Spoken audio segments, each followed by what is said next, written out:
सभी, मैं दिग्विजय फिर से स्वागत करता हूं आपका स्कोर हाई क्लासेस के यूट्यूब चैनल पर। आज हम क्लास 9th में ट्राइंगल में कंटिन्यू पार्ट 4 आप लोगों के लिए लेकर के आ गए हैं, जिसमें आज हम आ चुके हैं क्लास 9th में जो ट्राइंगल्स एक्चुअली पूछा जा रहा है, जिसे हमें वाकई में समझना है, उस टॉपिक पे आज हम आ चुके हैं। बच्चों, फर्स्ट, सेकंड और थर्ड पार्ट अगर आप लोग देख लेंगे तो जो सफर है आगे 4, 5 और 6 पार्ट का, ये एकदम स्मूथ हो जाएगा, क्योंकि मैं वही बातें करने जाऊंगा जो मैंने पार्ट 1, 2 और 3 में बताई है। बहुत सारी बेसिक बातें ट्राइंगल की मैं करूंगा आगे आने वाले पार्ट्स में, और बहुत अच्छे अच्छे लेवल के क्वेश्चंस में बहुत बेसिक सी चीजें यूज होती है जो बच्चों को नहीं पता होने के कारण उन्हें ट्राइंगल टफ लगने लगता है। तो आ जाइए बच्चों, टाइम वेस्ट नहीं करते हैं और फटाफट से आज हम बात करने वाले हैं मेन मुद्दे की। तो मेन मुद्दा जो है आज हमारा वो है कॉन्ग्रुएंसी। हमें आज कॉन्ग्रुएंसी को समझना है। कॉन्ग्रुएंसी समझने के बाद में कॉन्ग्रुएंट फिगर्स के बारे में बात करेंगे, और कॉन्ग्रुएंट फिगर्स पे एक बार बात होगी तो हमारे वाले फिगर पे बात करेंगे। हमारा फिगर यहां से क्या है? ट्राइंगल है, क्योंकि हमें और कोई फिगर की बात नहीं करनी है, और किसी फिगर की कॉन्ग्रुएंसी की ज्यादा डिटेल में नहीं जाना है। हमें डिटेल में जाना है तो जाना है किसके? ट्राइंगल के। तो ट्राइंगल की कॉन्ग्रुएंसी की बात करेंगे, और ट्राइंगल की कॉन्ग्रुएंसी की बात के साथ में हम ट्राइंगल की कॉन्ग्रुएंसी के रूल भी देखेंगे कि कब दो ट्राइंगल कॉन्ग्रुएंट होंगे। तो शुरुआत करते हैं सबसे पहले कॉन्ग्रुएंसी की। तो कॉन्ग्रुएंसी में जो लिखा हुआ है उसे पढ़ते हैं। In mathematics, congruence refers to the property of two figures having the same shape and size। ये बोल रहा है कि जो congruence वर्ड है वो किन्हीं दो फिगर की प्रॉपर्टी पे बेस्ड है, उनकी प्रॉपर्टी को बताता है। कौन सी प्रॉपर्टी? इन दोनों का जो शेप होगा, दोनों फिगर्स का जो शेप होगा वो सेम होगा, और दोनों फिगर्स का जो साइज होगा स्टूडेंट्स वो भी क्या होगा? सेम होगा। शेप और साइज दोनों ही क्या होंगे? Same. If two shapes are congruent, they can be superimposed on each other perfectly। अगर कोई भी दो शेप है, उनका साइज अगर सेम है, कोई दो शेप है अगर उनका साइज सेम है, मैं बात करता हूं शेप की। चलो मानते हैं छोटा सा हमने ले लिया है सर्कल, कोई भी रेडियस का हमने सर्कल ले लिया, और उतने ही रेडियस का एक और सर्कल हमने ले लिया। क्या इनका शेप सेम हो गया? जी हां, शेप तो दोनों का सर्कुलर ही है, तो शेप तो सेम हो गया। लेकिन मैं कह रहा हूं कि मैंने ये वाला जो सर्कल लिया है वो 5 सेंटीमीटर रेडियस का लिया है, और लेफ्ट साइड में भी जो सर्कल लिया है वो भी 5 सेंटीमीटर रेडियस का लिया है। क्या मैं एक सर्कल को दूसरे सर्कल के ऊपर लाके रखूंगा इधर से, तो आपको तो सामने से एक ही सर्कल दिखेगा। इसका मतलब वो क्या कर चुका है? सुपर इंपोज कर चुका है।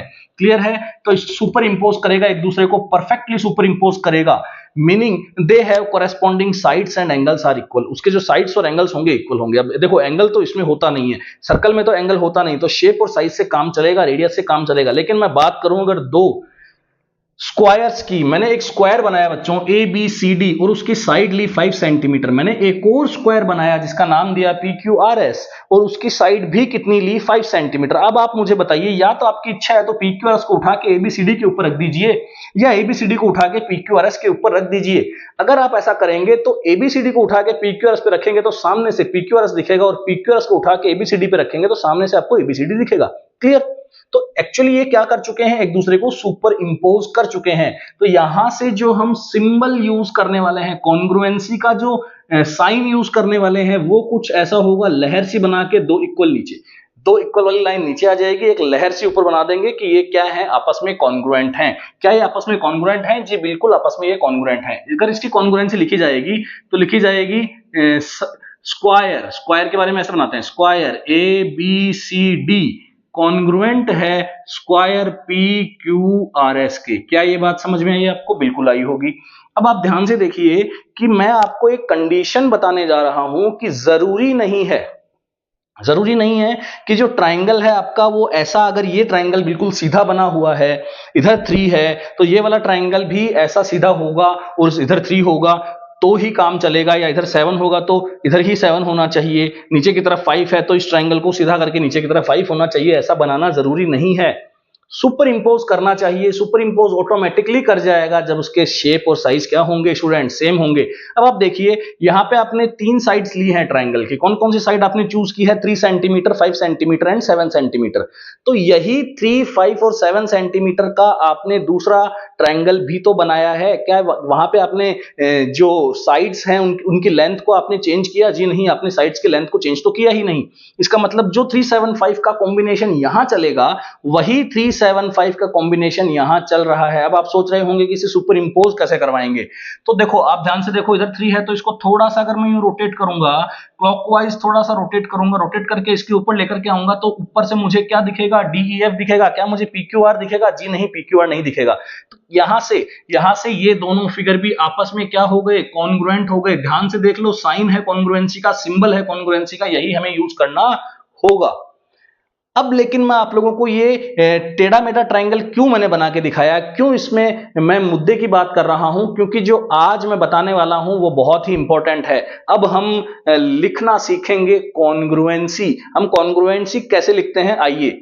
अब मैंने यहां से चूज किया है ट्राइंगल PQR, क्योंकि ये तो बड़ा आसान सा था, सीधा सीधा था, तो मैंने इसे PQR ही चूज कर लिया, बड़े सीक्वेंस में ही चूज कर लिया। क्लियर है? लेकिन क्या मैं इसे क्या मैं इसे DFE बोल पाऊंगा? क्या मैं इसे DFE बोल पाऊंगा? आप ध्यान से देखिए, DFE बोल पाऊंगा या नहीं, मैं बताता हूं। देखो आपको, अगर चलो एक काम करते हैं, यहां इसे 5 कर देते हैं और यहां इसे 3 कर देते हैं। अब क्या अब भी आप DFE बोलोगे या EFD बोलोगे या DEF बोलोगे? देखो, इसमें बड़ा सिंपल सा लॉजिक है।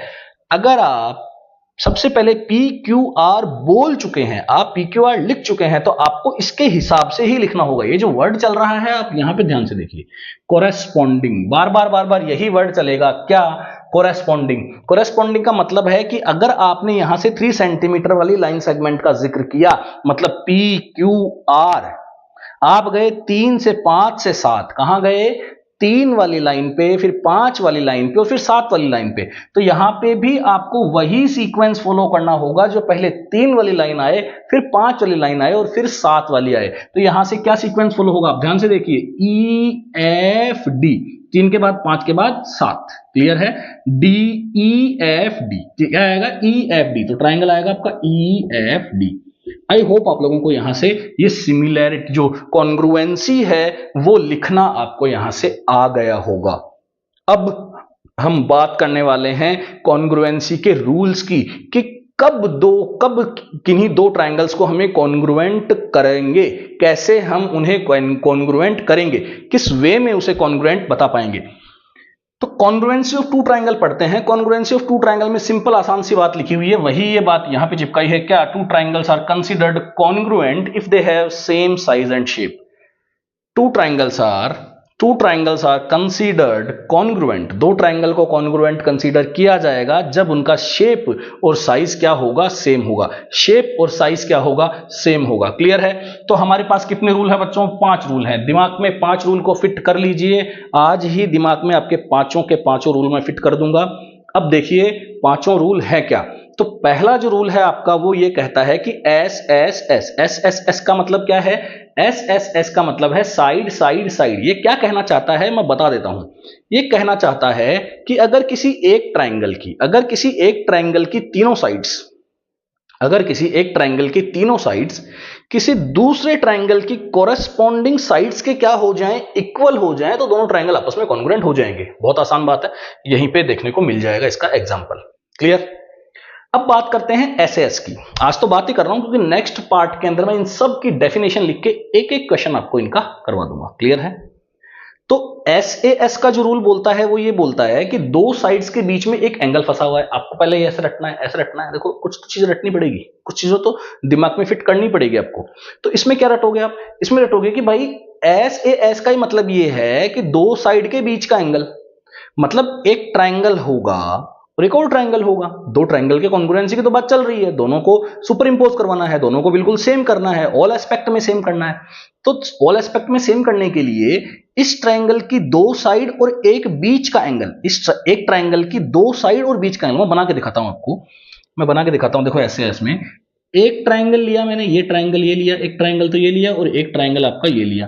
तो इस ट्राइंगल में जो मैंने ये PQR लिया, तो इस ट्राइंगल को मैंने DEF लिया। ध्यान से देखो, तो PQ अगर DE के इक्वल है, QR अगर EF के इक्वल है और इंक्लूडेड एंगल अगर आपस में इक्वल है, ध्यान से देखो, इंक्लूडेड एंगल अगर आपस में इक्वल है तो देखो SAS कैसे बनाएंगे, SAS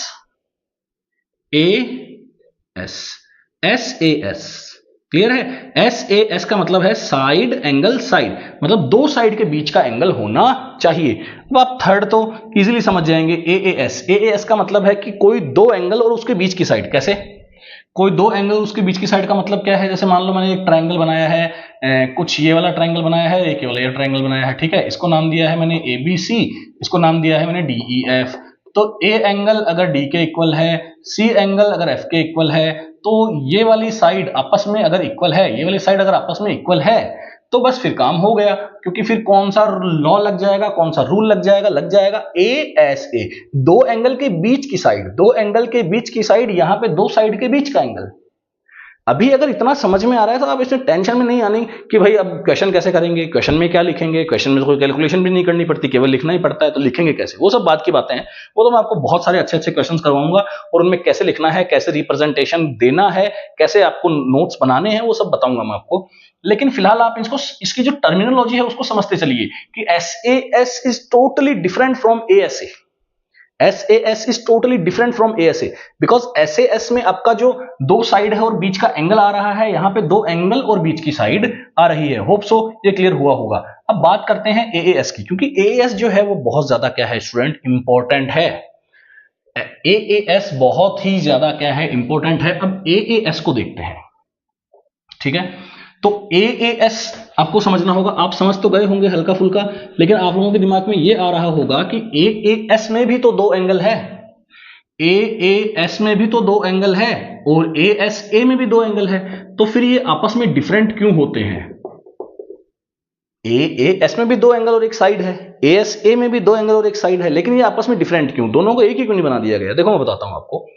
अगर मान लो अपन बात करते हैं AAS की, तो मैंने एक एंगल बनाया, मैंने एक एंगल यहां भी बनाया, जितना डिग्री का यहां बनाया उतनी डिग्री का यहां बनाया, क्लियर है। मैंने एक एंगल और बनाया, एक एंगल मैंने और बनाया, एक एंगल मैंने यहां पे भी बनाया, मैंने उतने ही लाइन, उतने ही डिग्री का बनाया जितना डिग्री का उसमें बनाया, क्लियर है, समझ में आ रहा है। अगर ये वाली साइड इसके इक्वल हो जाए या फिर ये वाली साइड इसके हो जाए, क्योंकि अब की बार ये इंक्लूडेड साइड नहीं लेनी है, ध्यान रहे, ASA नहीं लगा रहे हैं, ASA नहीं लगा रहे हैं। ASA तो कब लगेगा? जब ASA लगेगा, जब आपको वो गिवन होगा तो आप ASA लगाएंगे। लेकिन अगर अभी आपको ये गिवन है, मतलब इंक्लूडेड साइड नहीं होनी चाहिए। ASA में तो if two angles and one included side is equal to another triangle's two angle and one included side, then it will be apply for ASA.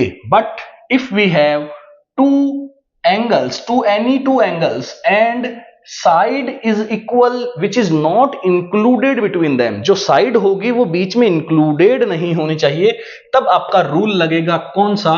AAS आपका रूल लगेगा। Clear है, समझ में आ रही है बात? बहुत बढ़िया। आइए RHS की बात करते हैं। तो RHS तो बिल्कुल डिफरेंट है, RHS बिल्कुल डिफरेंट है। RHS केवल लगता है राइट एंगल ट्रायंगल में, और जो राइट एंगल ट्रायंगल की प्रॉपर्टीज है वो मैं आपको 9th क्लास के बच्चों को पार्ट 3 में बहुत अच्छे से समझा चुका हूं, जो कि है आपकी पाइथागोरस की। और वैसे यहां पाइथागोरस काम नहीं आएगा, लेकिन एक राइट एंगल ट्रायंगल का तो आपको कम से कम आइडिया इसमें लग ही जाएगा कि यहां बात चल रही है एक राइट एंगल ट्रायंगल की। मतलब जब राइट एंगल ट्रायंगल को कॉन्ग्रुएंट करना होगा तो हम कौन सा लॉ लगाएंगे, कौन सा रूल लगाएंगे, ध्यान से देखिए। तो राइट एंगल ट्रायंगल के बीच में अगर हम रूल लगाना चाहते हैं तो हमें पक्का RHS का ही यूज करना होगा, जिसमें RHS का बिल्कुल मतलब राइट हैंड साइड नहीं है। RHS का मतलब यहां से है राइट एंगल। R का क्या मतलब है स्टूडेंट्स? राइट एंगल है R का मतलब।